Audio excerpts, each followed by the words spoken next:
बोलो श्री रामचंद्र जी की जय, बोलो हनुमान जी की जय। अयोध्या कांड कि प्रभु करुणा में परम विवेकी, तनु तजी रहित रहती चाकी मिछे की।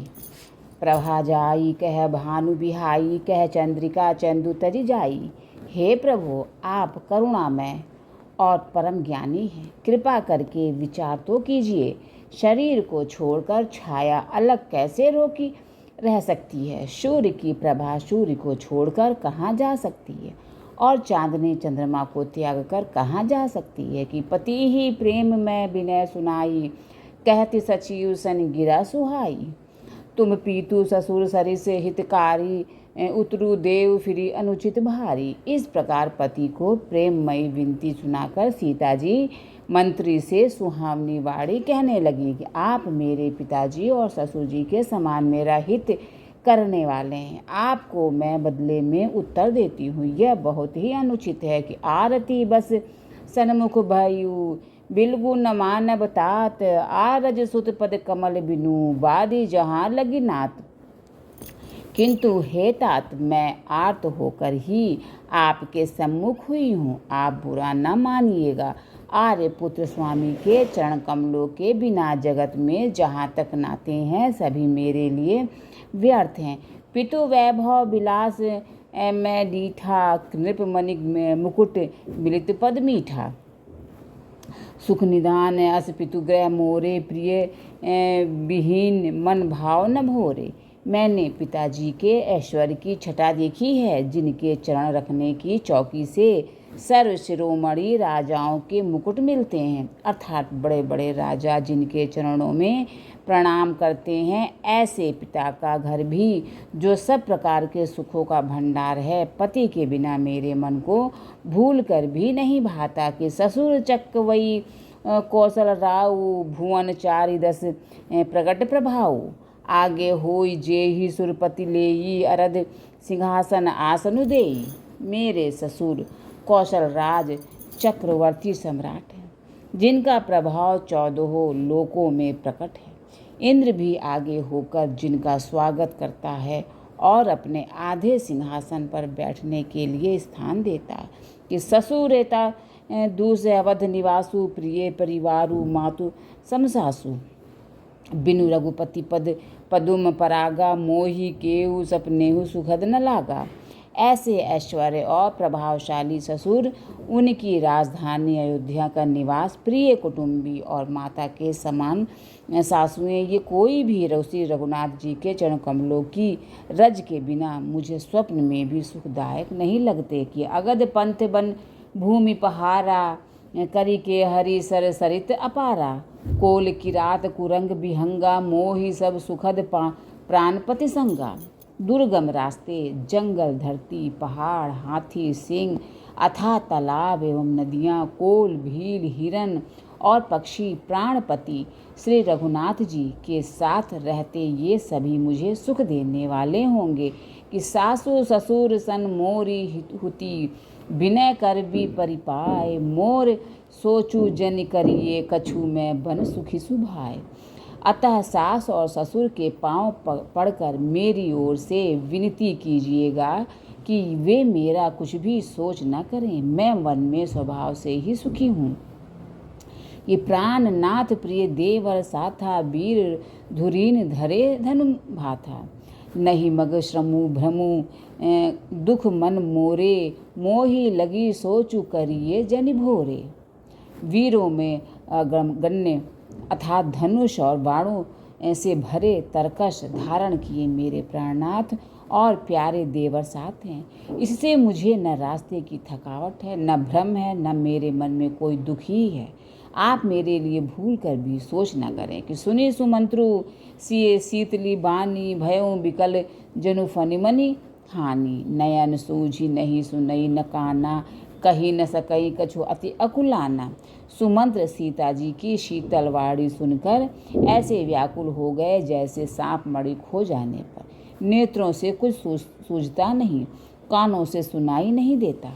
वे बहुत व्याकुल हो गए, कुछ कह नहीं सकते। कि राम प्रबोधु किन्ह बहुभांति, तदपि होती नहीं शीतली छाती।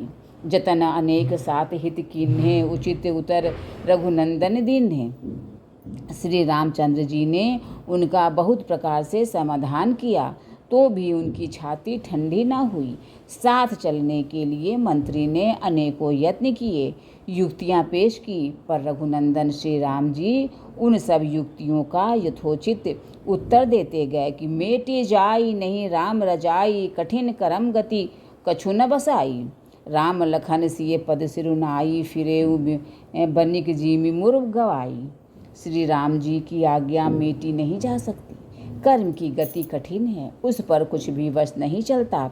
श्री राम लक्ष्मण और सीता जी के चरणों में सिर नवाकर सुमंत्र इस तरह लौटे जैसे कोई व्यापारी अपना मूलधन पूंजी गवाकर लौटे कि रथु हाँ केउ है राम तन, हेरि हेरि ही नाही, देखी निषाद विषाद बस, धू नहीं शेष पछताही।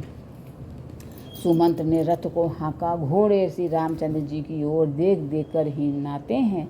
यह देखकर निषाद लोग विषाद के वश होकर सिर धुन धुन कर पीट पीट कर पछताते हैं कि जासु वियोग विकल पशु ऐसे, प्रजा मातु पितु जिये ही कैसे। बरबस राम सुमंत्रु पठाए, सुरसरी तीर आप तब आए। जिनके वियोग में पशु इस प्रकार व्याकुल हैं, उनके वियोग में प्रजा माता और पिता कैसे जीते रहेंगे। श्री रामचंद्र जी ने जबरदस्ती सुमंत्र को लौटाया। तब आप गंगा जी के तीर पर आए। मांगी नाव न केवटु आना, कहीं तुम्हार पर मुँह में जाना। चरण कमल रज कहूँ सबु, कही मानुष करनी मूरी कछु है। श्री राम ने केवट से नाव मांगी, पर वह लाता नहीं। वह कहने लगा, मैंने तुम्हारा मर्म भेद जान लिया। तुम्हारे चरण कमलों की धूल के लिए सब लोग कहते हैं कि वह मनुष्य बना देने वाली कोई जड़ी है कि छुवत शिला भई नारी सुहाई, पाहन ते न काठ कठिनाई। तरी नौ नीव मुनि घिरनी होई जाई, बाट परई मोरी नाव उड़ाई। जिसके छूते ही पत्थर की शिला सुंदरी स्त्री हो गई। मेरी नाव तो काठ की है, काठ पत्थर से कठोर तो होता नहीं। मेरी नाव भी मुनि की स्त्री हो जाएगी और इस प्रकार मेरी नाव उड़ जाएगी। मैं लुट जाऊंगा अथवा रास्ता रुक जाएगा, जिससे आप पार ना हो सकेंगे और मेरी रोजी मारी जाएगी। मेरी कमाने खाने की राह ही मारी जाएगी। ये ही प्रतिपालऊ सबु परिवारू, नहीं जानऊ कछु अब रुकबारू। और प्रभु पार अवसी गा चहूँ, मोहि पद पदुम पखारन कहूँ। मैं तो इसी नाव से सारे परिवार का पालन पोषण करता हूँ, दूसरा कोई धंधा नहीं जानता। हे प्रभु, यदि तुम अवश्य ही पार जाना चाहते हो तो मुझे पहले अपने चरण कमल पखारने धो लेने के लिए कह दो कि पद कमल धोई चढ़ाई, नाव न नाथ उतराई चहो। मोहि राम राउरी आन दशरथ, शपथ सब साची कहो। बरु तीर मारहु लखनु पै, सब लगी न पाए पखारी हो। तब लागी न तुलसीदास, नाथ कृपाल पारू उतारी हो।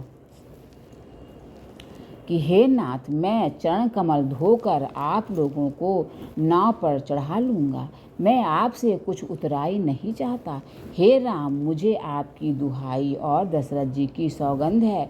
मैं सब सच सच कहता हूँ कि लक्ष्मण भले ही मुझे तीर मारे, पर जब तक मैं पैरों को पखार न लूँगा तब तक हे तुलसीदास जी के नाथ, हे कृपालु, मैं पार नहीं उतारूँगा। कि सुनि के वटके बैन प्रेम लपेटे, अटपटे बिहसे करुणाएन चितई। जानकी लखन तन केवट के प्रेम में लपेटे हुए अटपटे वचन सुनकर करुणाधाम श्री रामचंद्र जी जानकी जी और लक्ष्मण जी की ओर देखकर हंसे। बोले मुस्काई, सोई करु जे ही तब नाव न जाई। बेगी आनु जल पाए पखारू, होत विलम्बु उतारिहु पारू। कृपा के समुद्र श्री रामचंद्र जी केवट से मुस्कुराकर बोले कि भाई, तू वही कर जिससे तेरी नाव न जाए। जल्दी पानी ला और पैर धो ले, देर हो रही है। पार उतार दे कि जासु नाम सुमिरत, एक बारा उतरहि नर भव सिंधु अपारा। सोई कृपालु केवटहि निहोरा, जे ही जगु तिहु पगहु ते थोरा। एक बार जिनका नाम स्मरण करते ही मनुष्य अपार भवसागर के पार उतर जाते हैं और जिन्होंने वामन अवतार में जगत को 3 पग से भी छोटा कर दिया था, 2 ही पग में त्रिलोकी को नाप लिया था, वही कृपालु श्री रामचंद्र जी गंगा जी से पार उतारने के लिए केवट का निहोरा कर रहे हैं कि पद नख निरखी देव सरी हरसी, सुनी प्रभु बचन मोहि मति करसी। केवट राम राज रजाय सुपावा, पानी कठवता भरी ले आवा।